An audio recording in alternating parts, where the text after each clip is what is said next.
কুম্ভ মেলা আসলে কি এটা তো অনেকেই জানেন, আর সবাই এটাও জানেন যে প্রতি 4 বছর অন্তর এই কুম্ভ মেলা হয়ে থাকে। কিন্তু এই 4 বছর অন্তর যে কুম্ভ মেলা হয়ে থাকে সেটাকে অর্ধ কুম্ভ বলা হয়।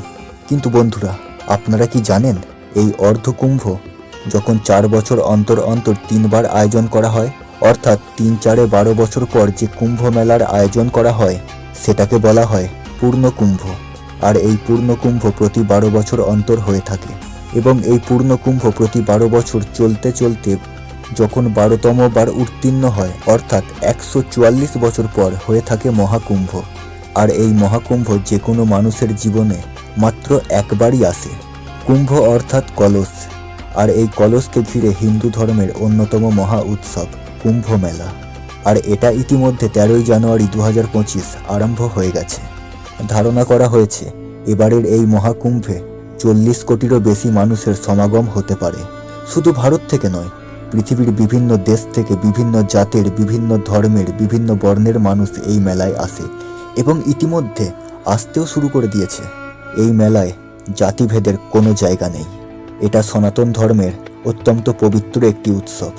আর এই উৎসবে 2 রকমের সাধুকে নিয়ে এই মহাকুম্ভের আয়োজন, নাগা সাধু এবং অঘরী সাধু। সর্বপ্রথম এনারাই প্রয়াগ সঙ্গমে স্নান করেন। কিন্তু এই 2 সাধু এক নয়।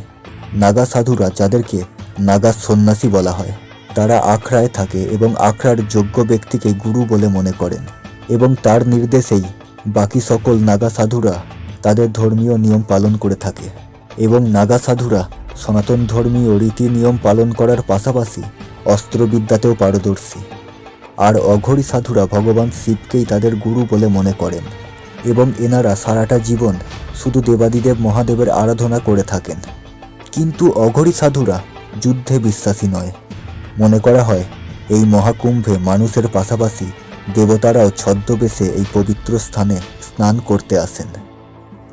নমস্কার বন্ধুরা, আজকের এই ভিডিওটা খুবই ইনফরমেটিভ হতে চলেছে, তাই সকলকে অনুরোধ করছি ভিডিওটা শেষ পর্যন্ত দেখুন। অনেক প্রশ্নের উত্তর পেয়ে যাবেন এবং অনেক অজানা বিষয় জানতে পারবেন।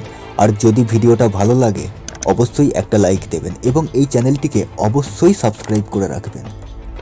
আর আমরা চেষ্টা করব প্রতিনিয়ত নিত্য নতুন অজানা বিষয় আপনাদের মাঝে সহজভাবে তুলে ধরার।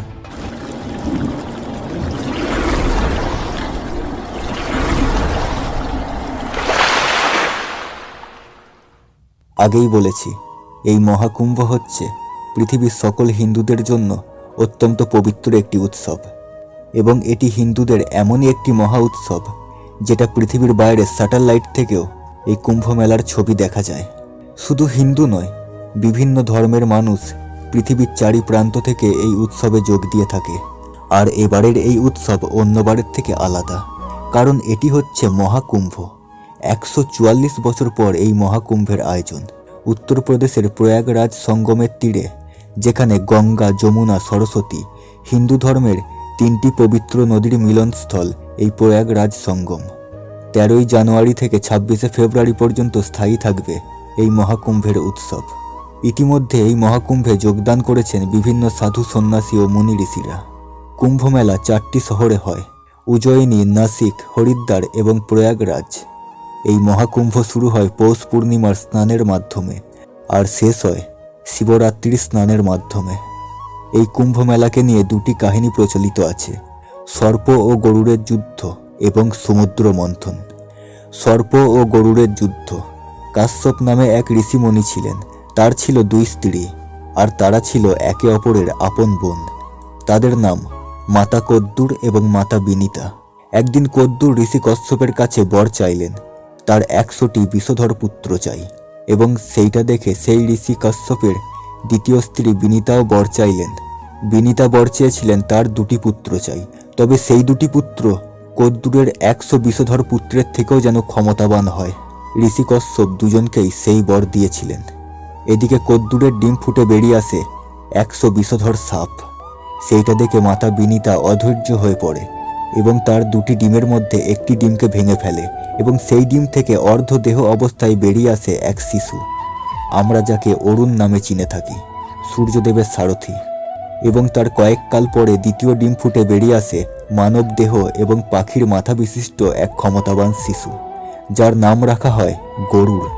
কিন্তু ততদিনে কদ্দুর ক্ষমতার বলে গরুড়ের মা বিনীতাকে নিজের দাসী বানিয়ে ফেলে এবং গরুড়কে নির্দেশ দেওয়া হয় বৈকুণ্ঠ থেকে অমৃত এনে দেবার জন্য, তবেই তার মাকে মুক্তি দেবে। গরুড় অমৃত আনার উদ্দেশ্যে বেরিয়ে পড়ে এবং বিষ্ণুদেবের কাছে যায়। প্রথমে বিষ্ণুদেবের সাথে গরুড়ের যুদ্ধ হয়, তবে গরুড়ের সততা দেখে বিষ্ণুদেব খুশি হয় এবং তাকে অমৃতর কলস দিয়ে দেয়। তবে দেবার আগে শ্রী বিষ্ণু তাকে প্রতিজ্ঞা করায়, এই অমৃতর কলস মাটিতে রাখার পর মুহূর্ত থেকে তুমি আমার বাহন হয়ে যাবে। গরুড় তার কথা রেখেছিল। আর এদিকে সেই অমৃতর কলস, সেটা অবশ্য সর্পরা পায়নি, কারণ শ্রী বিষ্ণুদেব মায়ার বলে সেই অমৃতর কলস অদৃশ্য করে দিয়েছিলেন। তবে যুদ্ধের সময় সেই কলস থেকে 4 ফোঁটা অমৃত পৃথিবীর 4টে স্থানে পড়ে, আর সেই স্থানের নাম উজ্জয়িনী, নাসিক, প্রয়াগরাজ এবং হরিদ্বার। আর সেই জায়গাতেই কুম্ভ মেলার আয়োজন হয়ে থাকে। আর দ্বিতীয় কাহিনী, সমুদ্র মন্থন। এই সমুদ্র মন্থনে যে অমৃতর কলস উঠেছিল, সেইটা পাবার জন্য দেবতা আর অসুরদের মধ্যে 12 দিন যুদ্ধ হয়েছিল। আর এই 12 দিন আমাদের পৃথিবীর সময়ে 12 বছর। তাই 12 বছর অন্তর কুম্ভ উৎসবকে পূর্ণ কুম্ভ বলা হয়। এবং দেবতারা অসুরদের হাত থেকে অমৃতর কলস বাঁচাবার জন্য উজ্জয়িনী, নাসিক, প্রয়াগরাজ এবং হরিদ্বার সেই 4টি স্থানে আশ্রয় নিয়েছিল। আর সেই থেকেই এই 4টি স্থান অত্যন্ত পবিত্র মনে করা হয়। এই মহাকুম্ভ হচ্ছে হিন্দু ধর্মে মহা উৎসব। হিন্দু ধর্মে কথিত আছে, এই কুম্ভে স্নান করলে মানুষের সকল পাপ মুক্ত হয় এবং মৃত্যুর পরে এই কালচক্রর আবদ্ধ খাঁচা থেকে মুক্তি লাভ করে এবং স্বর্গবাসী হয়। তাই প্রতিটা হিন্দু জীবনে একটিবার হলেও এই মহাকুম্ভে যাওয়া দরকার এবং সেই পবিত্র সরোবরে স্নান করা দরকার। তো বন্ধুরা, আপনাদের কি মনে হয়? এবং এই মহাকুম্ভে কে কে অংশগ্রহণ করতে পেরেছেন এবং কারা কারা অংশগ্রহণ করতে চান, আমাকে অবশ্যই কমেন্টে জানাবেন। তবে আমি বড়ই হতভাগ্য, তাই এবারের এই মহাকুম্ভে আমার আর অংশগ্রহণ করা হলো না। তো যাই হোক, সকলে ভালো থাকবেন, সুস্থ থাকবেন। নমস্কার।